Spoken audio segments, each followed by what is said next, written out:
برگ خزاں آخری قسط نمبر 25۔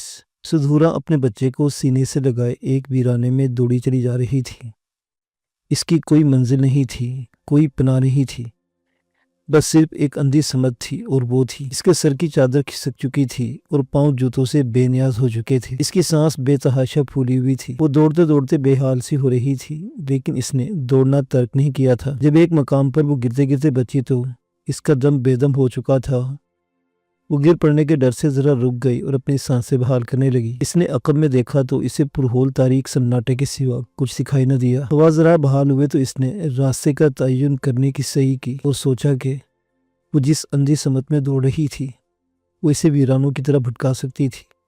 چنانچہ اس نے بڑی اور پختہ سڑک کا تعین ذہن میں رکھتے ہوئے اپنی سمت تبدیل کی، اور پھر سیدھے رخ پر دوڑنے کے بجائے اس نے تیز تیز قدموں سے اپنی بائیں سمت چلنا شروع کر دیا۔ پھر دفعتاً اسے اپنے عقب میں گولیوں کے برس چلنے کی خوفناک گرج سنائی دی۔ اس کے حلق سے غیر ارادی چیخ خارج ہو گئی، اور پھر اس نے آؤ دیکھا نہ تاؤ ایک بار پھر اندھا دھند دوڑنا شروع کر دیا۔ تب اسے اچانک یہ جان گسل احساس ہوا کہ کوئی اس کے طاقوں میں دوڑا چلا رہا ہے، جو یقیناً اس کے دشمن کے سوا کوئی نہیں ہو سکتا۔ اچانک اسے اپنے عقب میں کسی کی ہانپتی ہوئی بلند غراہٹ سے مشابہ للکار سنائی دی، رک جاؤ لڑکی، ورنہ میں گولیوں سے تمہارا وجود چھلنی کر دوں گا، تم میرے نشانے پر ہو۔ اس آواز کے ساتھ ہی عقب سے دوبارہ گولیوں کی بھیانک ترتراہٹ ابھری، اور سدھورا کا دل جیسے اچھل کر حلق میں آن ٹکا، اور وہ اس ڈر سے رک گئی کہ طاقوں میں انور دشمن کہیں اسے اور اس کے معصوم بچے کو اپنی صبریت کا نشانہ نہ بنا لے۔ چنانچہ وہ بیچاری شکست خوردہ انداز میں رک گئی اور ہراساں ہرنی کی طرح متوحش نگاہوں سے اپنے عقب میں دیکھنے لگی تو اسے تاروں کی مدھم روشنی میں ایک رائفل بدر شخص اپنی طرف دوڑ کر آتا نظر آیا۔ سدھورا اپنے خشک ہونٹوں پر زبان پھیر کر رہ گئی۔ اس کا دل خوف سے بری طرح دھڑ دھڑا رہا تھا۔ اتنے میں رائفل بدر دشمن اس کے قریب آ کر رک گیا۔ وہ اب قہر آلود نظروں سے سدھورا پر اپنی رائفل تانے اسے گھور رہا تھا۔ سدھورا کا دل خساں رسیدہ پتے کی طرح لرزہ بر اندام تھا۔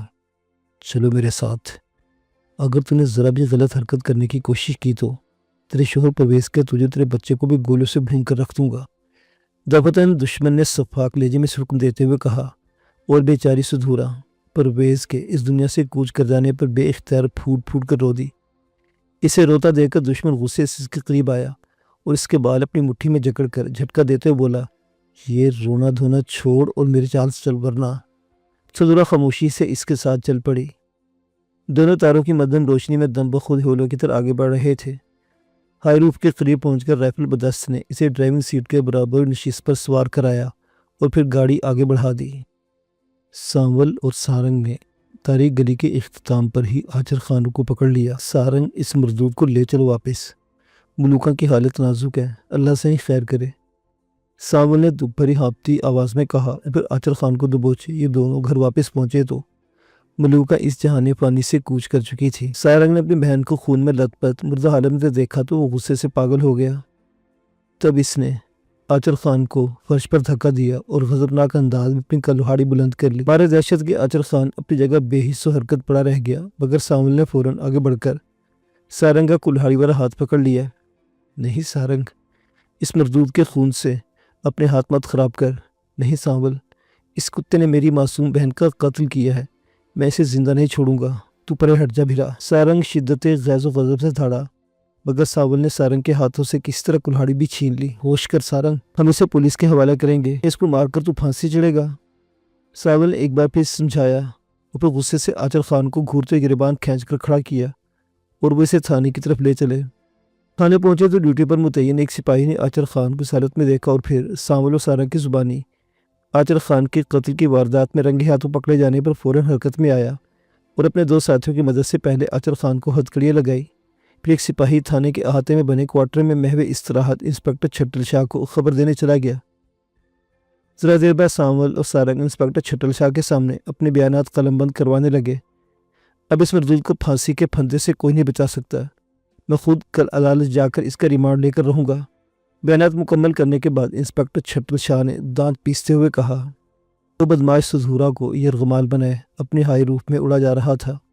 سدھورا اپنے بچے کو سینے سے لگائے مضطرب سی برابر والی سیٹ پر بیٹھی تھی۔ اپنے شوہر پرویز کے قتل کا سن کر اس کی آنکھوں سے مسلسل آنسو بہے جا رہے تھے۔ اس کا چہرہ غم و اندوہ کی تصویر بنا ہوا تھا۔ وہ بار بار کنکھیوں سے اپنے ساتھ بیٹھے دشمن کو دیکھ رہی تھی اور اس کے دل میں اس کے خلاف نفرت کی چنگاریاں سی پھوٹ رہی تھی، کیونکہ اسے اس کی زبانی اس کربناک حقیقت کا علم ہوا تھا کہ اس بدبخت نے اس کے شوہر پرویز کو قتل کر دیا ہے۔ غم و اندوہ میں مبتلا ہونے کے باوجود سدھورا کا دل اس مردود خونی قاتل کے نفرت و انتقام کے مارے جل رہا تھا۔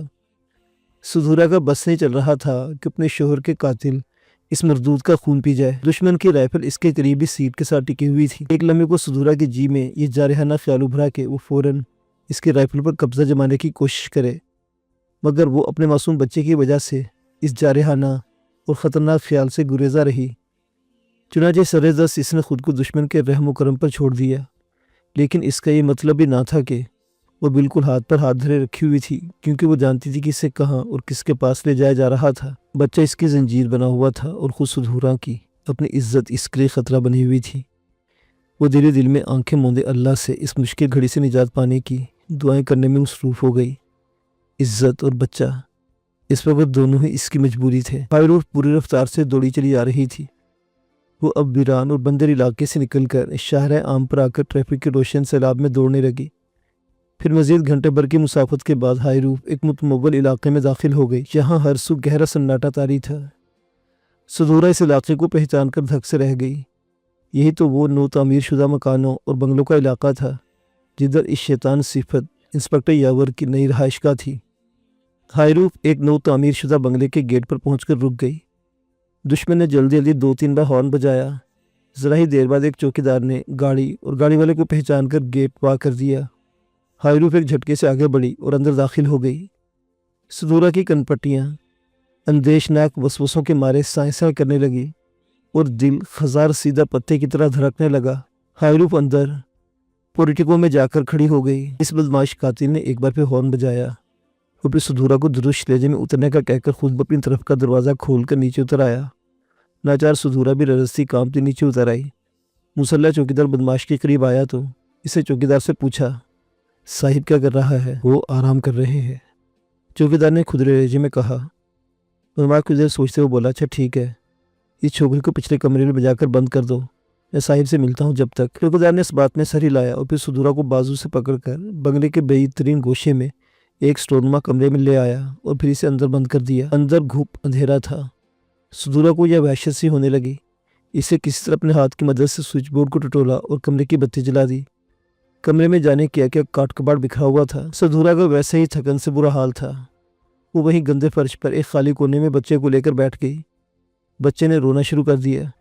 سدھورا نے ایک ممتا بھری پریشان کن نگاہ اپنے روتے ہوئے ہلکان بچے پر ڈالی اور پھر اسے سینے سے لگا لیا۔ اس کے دل و دماغ میں طرح طرح کے پریشان کن وسوسے سر اٹھانے لگے۔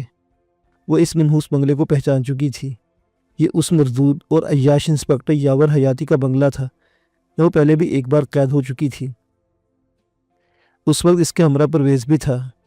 پھر وہ دونوں انسپکٹر یاور حیات اور دلدار کی قید سے فرار ہو گئے تھے۔ پرویز کا خیال دل میں آتے ہی وہ رنجور سی ہو گئی اور پھرتے غم سے اس کی آنکھوں میں آنسو آ گئے۔ وہ اپنے بچے کی خاطر جینا چاہتی تھی، چاہے جیسے بھی حالات ہوں۔ وہ ان سے بے دھڑک ٹکرا جانے کے لیے خود کو تیار کر چکی تھی۔ بچہ سو چکا تھا۔ سدھورا نے گہری نظروں سے آس پاس کا جائزہ لیا۔ پھر وہ اٹھ کر دروازے کی طرف آئی۔ اسے ہلکا سا کھینچ کر دیکھا تو اس پر توق کو اسے باہری سے بند پایا۔ وہ گہری سانس لے کر واپس پلٹی۔ ننھے سے بچے کو اسے زمین پر لٹا دیا اور خود کاٹ کباڑ سے کوئی کندشا ڈھونڈنے لگی۔ جلدی سے ایک سریہ نما ایک ٹیڑھی میڑھی سلاخ نظر آ گئی۔ اس نے لپک کر اسے کھینچ کر اپنے ہاتھ میں پکڑ لی۔ اب وہ کسی کے اندر آنے کی منتظر تھی۔ کافی دیر گزر گئی، کوئی اندر نہ آیا تو سدھورا اپنے بچے کے قریب ہی بیٹھے بیٹھے سو گئی۔ ملکہ کی تدفین کو آج 8واں روز تھا۔ سامل کو اب اپنے بھائی بھائی کرتے گھر سے وحشت سی ہونے لگی تھی، بلکہ اس کا تو پورے گوٹ سے ہی دل اچاٹ ہو چکا تھا۔ اب تو ماما اللہ رکھے رہا تھا اور نہ ہی ملوکہ۔ سامل کا یہاں کوئی بھی نہ رہا تھا سوائے غمناک اور دکھ بھری یادوں کے جو ہر وقت اس کی اسیبی تنہائیوں میں اسے ڈستی رہتی تھی۔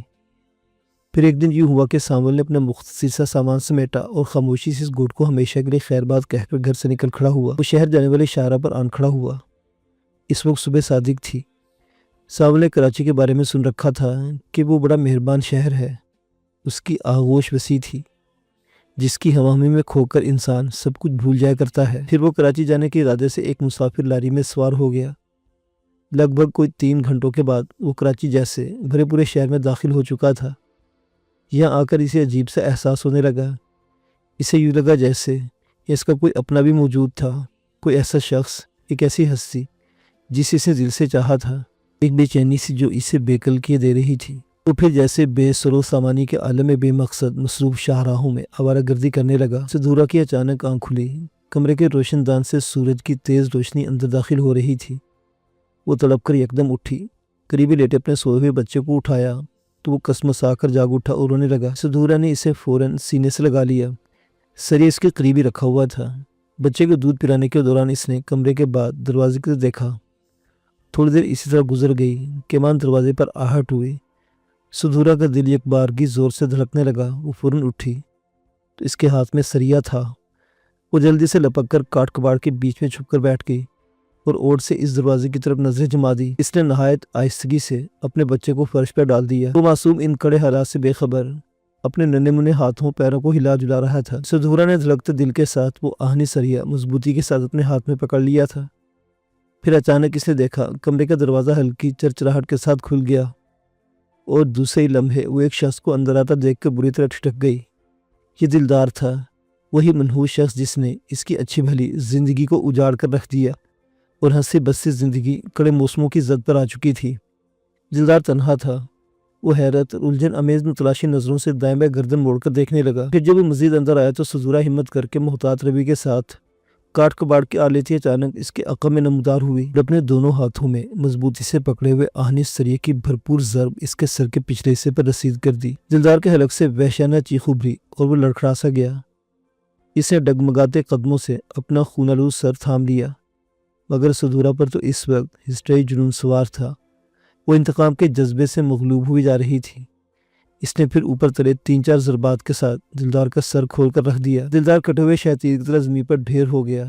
اس کے سر کا کچومر نکل چکا تھا۔ سدھورا کا جنون کم ہوا تو اس نے فوراً موقع سے فائدہ اٹھایا اور لپک کر اپنے بچے کو گود میں لیا۔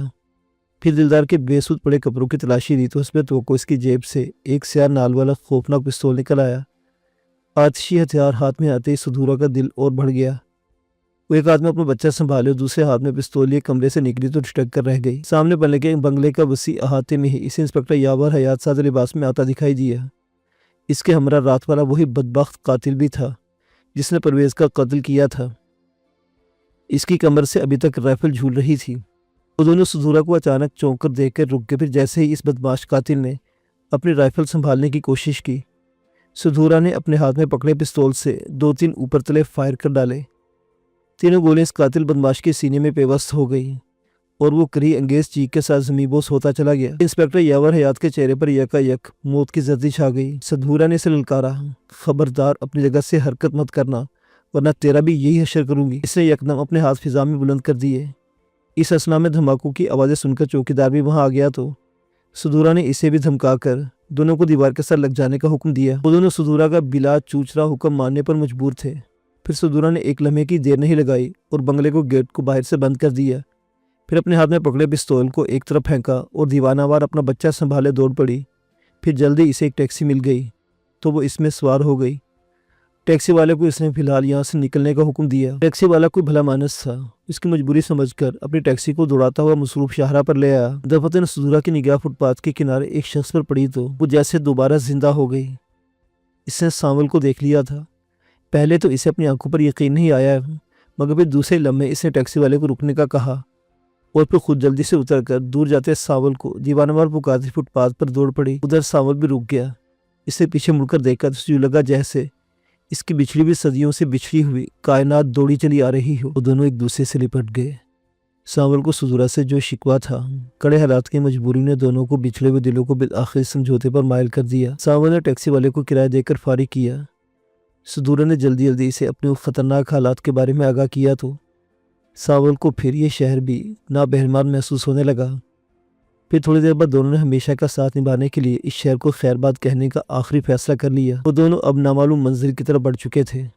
انہیں یقین تھا کہ وہ نامعلوم منزل ان کے لیے خوشیوں اور راحت کا باعث ہوگی، جہاں پہ کوئی غم، کوئی خوف اور نہ ڈر ہوگا، بس خوشیاں ہوں گی۔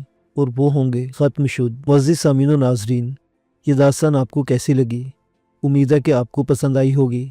جلد ہی ملیں گے کسی نئی دوسری داستان کے ساتھ۔ اللہ حافظ۔